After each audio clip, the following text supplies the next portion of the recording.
I want to get a message out to the supporters of Tribulation Trump who thought that protest, which was groundbreaking, which was unprecedented, was a good idea, and that still feel that that somehow or another they're going to stand with Trump no matter what. Let me say something to you, and I want to talk to you.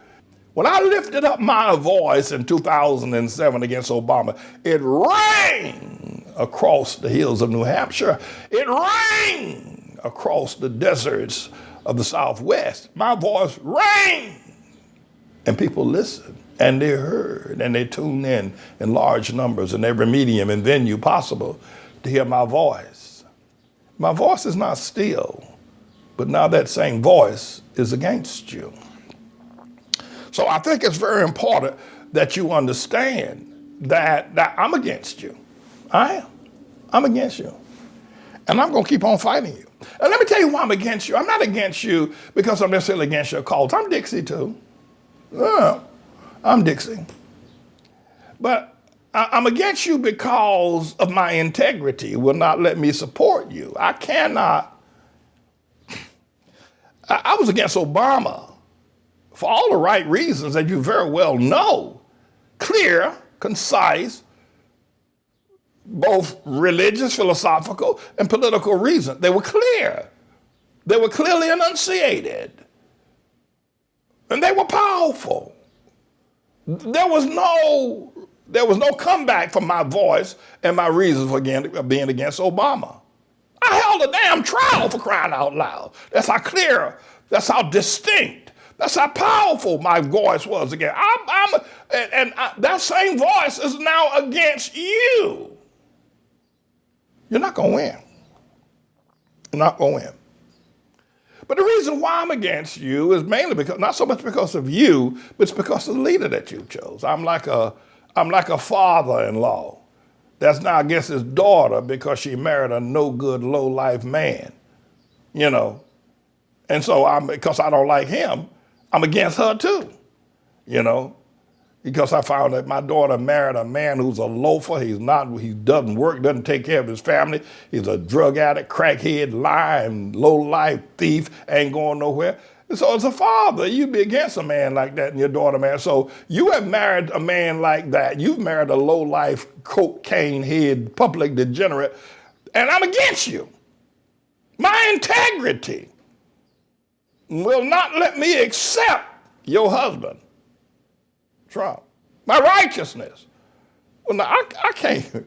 Let me put it down where y'all can get it right. That word integrity might be a bit, but your vocabulary, righteousness may be somewhere you don't understand. Let me put it where you can get it. I ain't nobody's hoe. I'm not a whore.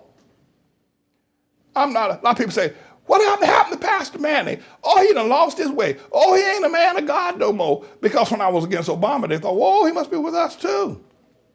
And then when I came out against Trump and against them, they figured that somehow or another something's changed. No, I ain't nobody's hoe. And I am not going to hold myself out to Trump. I ain't nobody's whore.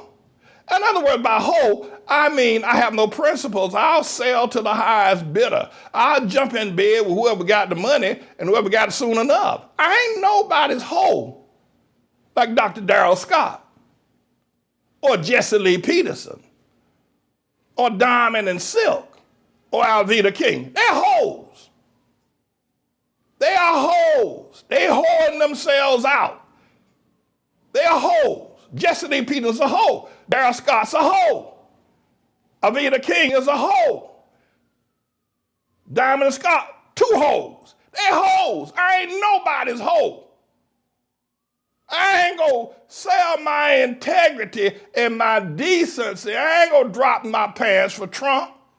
These people are hoes. Stomp down. Cheap, low down hoes who really ain't getting paid what they ought to get paid. You gotta put that Jesse Lee Peterson up there as well. He's a hoe. I ain't nobody's hoe. I'm a man.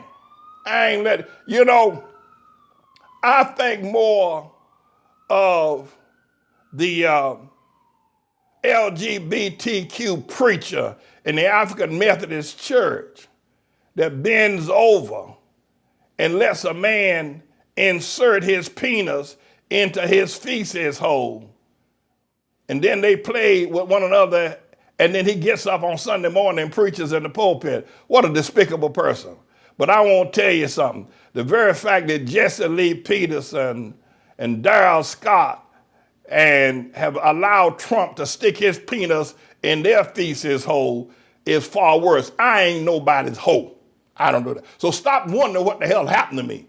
I ain't no hoe. I ain't nobody's hoe. I ain't going for that. I ain't never going to go for it.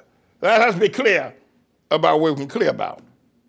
So I think it's important that you understand that. You're going to lose. No, don't think because you're getting all this attention. And by the way, let me name some white hoes. Let me name Mitch McConnell. Let me name Ted Cruz. Tribulation Trump talked about Ted Cruz, said he had an ugly wife, and she is ugly. Talked about his father being a part of the plot to kill John Kennedy. Ted Cruz. That's right. Talked about Trump. And when he was running for the presidency. But he's a hoe. Mitch McConnell. He's a hoe. That boy down there in South Carolina, that senator down there, he's a hoe too. They're all hoes for Trump. They bend over and grab both ankles. They're hoes. The Republican Party has become a hoe. A bunch of whores. The Republican Party ought not be called a Republican Party. It ought to be called a new hoe house. Years ago, they had a Broadway play called The Best Little Hoe House in Texas. Y'all remember that? Some of y'all not cultural enough to know that. The Best Little Hoe House in Texas. Where the Republican Party has become the new hoe house. All of them, hoes from way back when, the Republicans. And Trump is the Mac Daddy.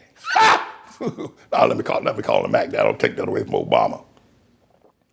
No, my friend, ain't nothing happened to me. I'm still the same stomped down James David man.